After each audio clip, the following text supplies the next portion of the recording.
Good morning সবাইকে। আশা করি সকলে খুব ভালো আছে। আমি কিন্তু খুব ভালো আছি। তো সকাল সকাল ঘুম থেকে উঠে কিন্তু কাজে লেগে পড়েছি। তো সকালে যা যা কাজ থাকে, বাসি কাজ, তো সেগুলো সব কমপ্লিট করে নিয়েছি। তো তোমাদের একটা জিনিস দেখাচ্ছি, দাঁড়াও। এই দেখো কত কাঁঠাল গাছে কাঁঠাল ধরেছে আমাদের। তো আজকে তোমাদের দেখাবো যে আমাদের কত কত কাঁঠাল গাছ আর কত আম গাছ আর কত পেয়ারা গাছ আছে।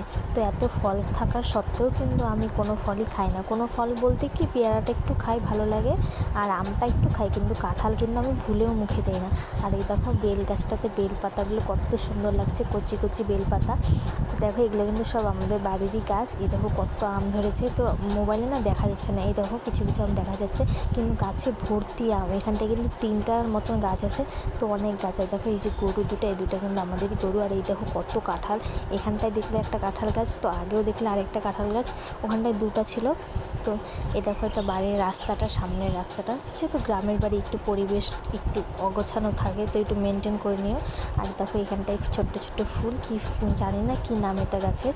আর এই দেখো এখানের ওয়েদারটা একটু খারাপই আছে, হয়তো বৃষ্টি আসতে পারে। তো চলো দেখি।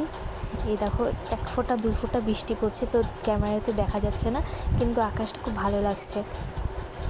তো দেখতে থাকো, সাথে থাকো, কী করি সারাদিন। দেখো কত গাছপালা। ও হ্যাঁ, ভুলেই গেছি, রান্নাবান্নার তো ভিডিও শেয়ার করলাম না।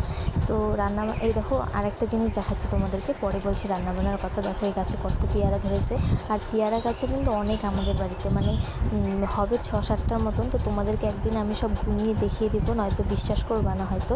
তো দেখো এখন একটু যাচ্ছি পেছনের দিকে, মানে বাড়ির পেছনের দিকে। দেখো একটা জবা ফুল গাছ এখানটায়, আর ওই দিকটাতে বাঁশ গাছ আছে, এই যে আরেকটা পেয়ারা গাছ হচ্ছে, আর এখানটায় ছোট ছোট অনেক গাছ আছে। আর এই দেখো এখন যাচ্ছি পেছনের দিকে, বাড়ির পেছনে। তো ওই পেছনেই কিন্তু ওখানটায় নদীর পাড়। তো চলো, নদীর পাড়ের দিকে ঠিক যাব না, একটু মানে এই গাছটা অবধি যাবো, কারণ ওই নদীর পাড়ের জায়গাটা একটু ভালো না, তো ওখানটায় যাই না আমি সহজেও। তো একদিন সময় করে তোমাদের দেখিয়ে নিয়ে আসবো নদীর পাড়ের দিকে কী আছে না আছে, কতটা জল হয়েছে না হয়েছে।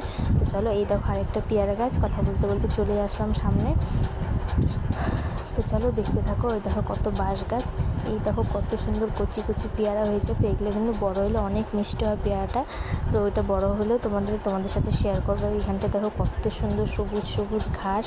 তো দেখে খুব ভালো লাগছে, যেহেতু রাতে বৃষ্টি হয়েছে, তো বৃষ্টি ভেজায় ঘাসগুলো পাড়া দিচ্ছি, ভালো লাগছে। তো চলো, এই দেখো কত সুন্দর ঘাস। আর এই দেখো পাট গাছগুলো কত বড় বড় হয়ে গেছে। তো আগের ব্লগে তোমরা যারা দেখেছো যে পাট গাছগুলো কিন্তু অনেক ছোট ছোট ছিল, তো দেখো এখন কত বড় বড় হয়ে গেছে। আর ওই যে একটা জিনিস দেখাচ্ছি, ওখানটা কিন্তু আমার শ্বশুরমশাই দাঁড়িয়ে আছে, ওখানটায় কিন্তু মাছ ধরছে। মানে মানে একটু বৃষ্টি হয়েছে, তো মাছ আসছে, এখন নদীতে জল বেড়েছে, তো মাছ ধরছে। এই দেখো আমাকে, তো কি বলবো আর। তারপরে বাড়িতে চলে আসলাম। এই দেখো রান্নাঘরে চালের উপরে কিছু বাদাম গাছ এনে রেখেছে, কারণ ক্ষেতের বাদামগুলো অনেক বড় বড় হয়ে গেছে। তো দেখো এখানটায় কিছু বাদাম এনে রেখেছে, যে বাদামটা শুকিয়েছি না কি না। তো রান্নাঘরে কিন্তু আর আজকে ঢুকিনি সকাল থেকে। তো সকালে আশেপাশে যা কাজ ছিল সব কমপ্লিট করে দিয়েছি। শাশুড়ি মা রান্না করছে, মানে রুটি বানাচ্ছে। তো রুটি দিয়ে, কাঁঠাল দিয়ে, আম দিয়ে সবাই খাবে, আমি রুটি দিয়ে দুধ দিয়ে খাবো। তো চলো সকালে খাওয়াটা শেষ করে নিই। তো বৃষ্টির কথা বলতে বলতে বৃষ্টি হাজির।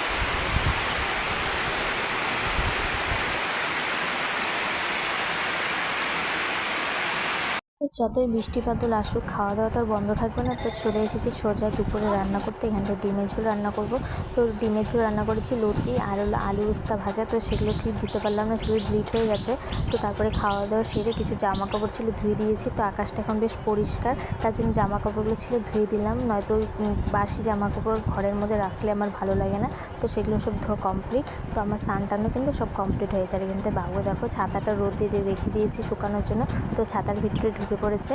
তো তারপরে বিকালবেলা কি সন্ধ্যার দিকে বরমশাই বললে একটু সেমাই খাবে, তো এখন একটু সেমাই বানানো যাক।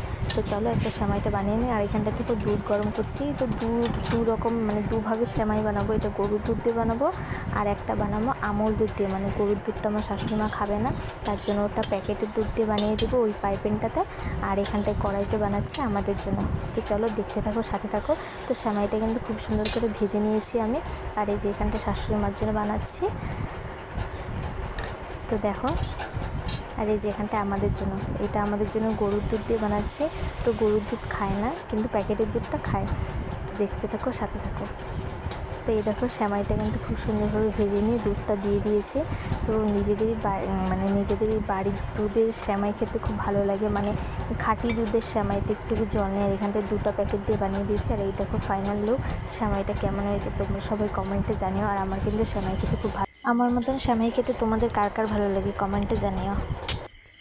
তারপরে রাতে রান্নাবান্না শেয়ার করলাম না। তারপরে দেখো সেমাইটা রান্না করার পরে এখানটায় আমি একটা মাটির সরার মধ্যে একটা ডিজাইন দিয়েছি। তো এটা কিন্তু আমি নিজেই করেছি। কেমন হয়েছে সবাই কমেন্টে জানিও। আর ভিডিওটা আজকে এই পর্যন্ত, ভালো লাগে প্লিজ কমেন্টে